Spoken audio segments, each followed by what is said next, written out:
朋友、各位觀眾，又嚟到我哋拉姑姑粵語唔係拉姑姑物語嘅頻道嘅時間啦！麻煩你哋動一動手指，點點讚、訂閱有建設性嘅留言，希望我呢個頻道可以茁壯成長，去到100個 subscriber 咁就好啦。喺度再一次，除咗感謝各位觀眾嘅支持、聽眾嘅支持之後，仲要感謝 AI 嘅幫助嘅。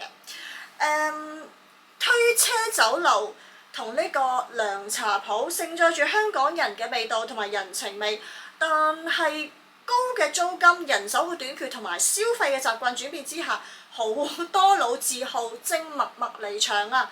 咁我哋就係傾下香港呢兩個香港獨有嘅文化符號嘅過去、現在同未來。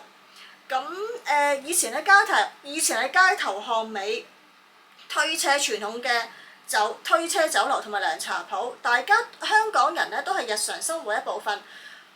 飲茶推車，大家有冇印象啲姐姐推車？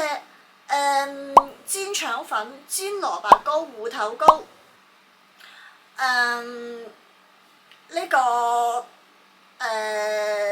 馬蹄糕，好啦，咁有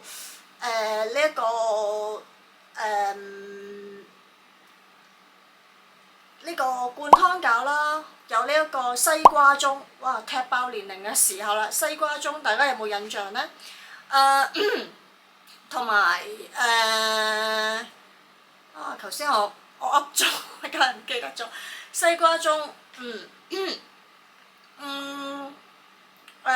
同埋錦鹵雲吞，錦鹵雲吞先係精髓，錦鹵雲吞西瓜盅係啦，同埋一啲傳統嘅點心啦，呢個好似人哋撈麵咧，有個湯喺側邊嗰個係咪炸呢個灌湯餃？咁大家可以留言話俾我知，你有乜嘢懷念嘅自己喜歡嘅懷舊點心咁樣咧？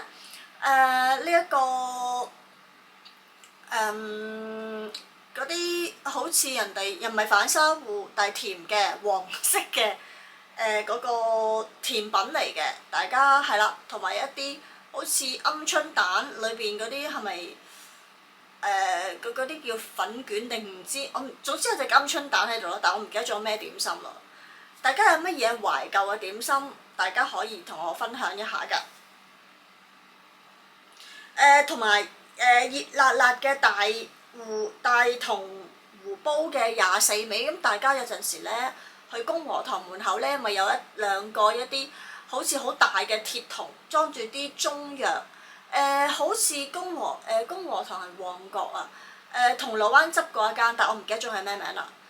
回春堂喺中環都執咗，咁我依稀有印象。其實我就唔係好好飲涼茶嘅，但係我有印象咧，就係佢哋回春堂係有鮮榨蔗汁，鮮榨蔗汁係經典，係新鮮啊！咁我覺得啲人喺度咬蔗咧，即係啲牙咧唔健康咧就唔好咬蔗啦，我覺得係。應該係我覺得鮮榨蔗汁係唔錯嘅，不過佢就結咗業，我都覺得好可惜嘅，其實係。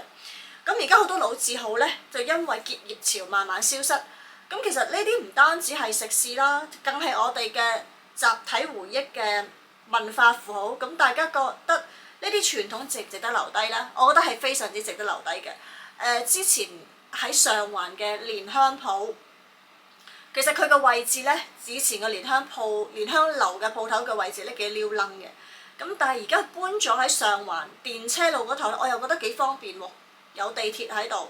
咁佢咧嘅設計，佢個門面嘅設計咧，俾網民咧就批評為似日本大阪金龍拉麵嗰個 3D 嗰條龍啊，嗰個裝飾啊。咁大家係啦，咁大家朋友仔都應該有去過大阪啦。咁係咯，我又覺得咦幾得意喎！即係其實香港嘅鋪頭咧比較少呢啲 3D 嘅裝飾，可能香港地方細，即係冇外國嗰啲比較大嘅地方喎，啲無啦啦整嚿 3D 落去壓手壓腳咁樣。咁點心車咧就分蒸籠車啦，嗱大家。又好有印象啦，蒸籠。靚女飲茶啦。好啊，拎嚟睇下。呢個係鮮蝦餃，好新鮮。咁就嚟一籠啦。好，總共30蚊。車魚翅餃呢個蝦餃，姐姐喺度嗌蝦餃、燒賣、魚翅餃，好似阿 B 中喺度魚翅餃乜乜乜乜咩師奶乜乜乜咁樣，嗰句幾有味道嘅對白嚇。蝦餃、燒賣咩叉燒包、蓮蓉包、煎炸車啦、腸粉車啦，喺個點心車門呢個前邊咧就插住好多點心嘅名字啦。即場煎嘅腸粉啦，甜品車好似西瓜盅啊咁樣，姨姨啦，侍應推車高聲咁嗌蝦餃燒賣，客人咧就即叫即取，熱辣辣，而且同客人咧有互動啊。咁呢一種模式嘅飲茶變得家庭化同埋街坊化，咁大家有冇印象呢？我就好深印象啦，我就覺得咦而家真係比較少，而家比較多係咩呢？變咗好似包點，大家有冇去過包點？我都有嘅其實，包點嗰度係有啲即係點心啊，現代化一啲啊，即係咯。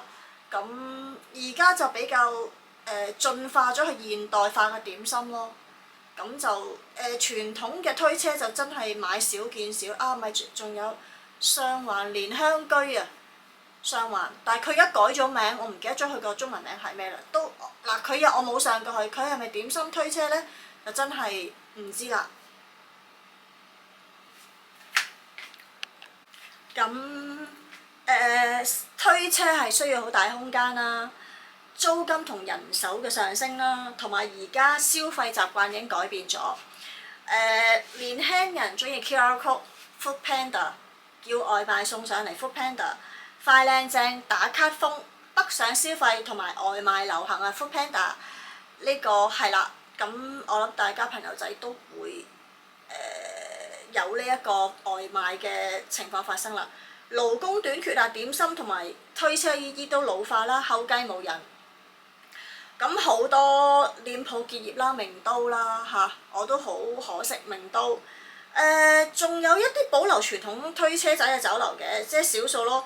就好似係蓮香居啦，同埋旺角嘅係咪叫錦江酒樓？我未去過，不過我睇行家啲 YouTube 見過。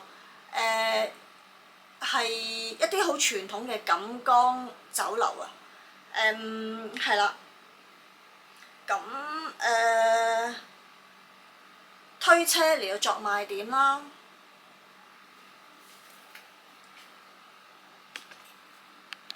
其實推車，我覺得而家香港地遊客眾多，其實我覺得推車都係吸引到家庭同埋遊客嘅。我覺得應該係要保留一啲中式推車仔嘅傳統，因為要吸引好多遊客嘅存在啊嘛。我覺得係。咁講開涼茶鋪，涼茶鋪演變呢，連鎖式嘅同連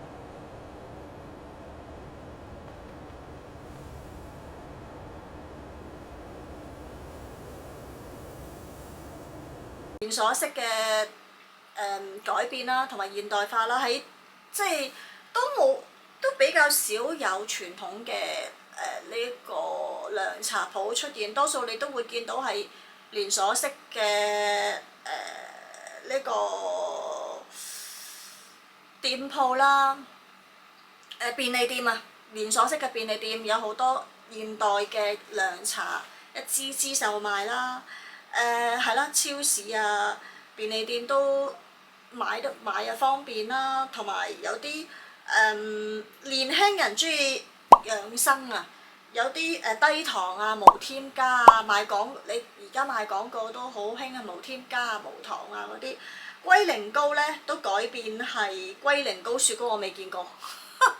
其實我好少食龜苓膏，喺超級市場都有罐頭，不過可能傳統嘅涼茶鋪有一啲老顧客就會覺得，熟顧客就會覺得我要傳統嘅，又有翻啲風味啊，同埋傳統嘅感覺，點都好過一啲現代化嘅罐頭形式嘅龜苓膏嘅。佢哋係認為咁樣就比較健康同養生一點啦，一啲老顧客就所以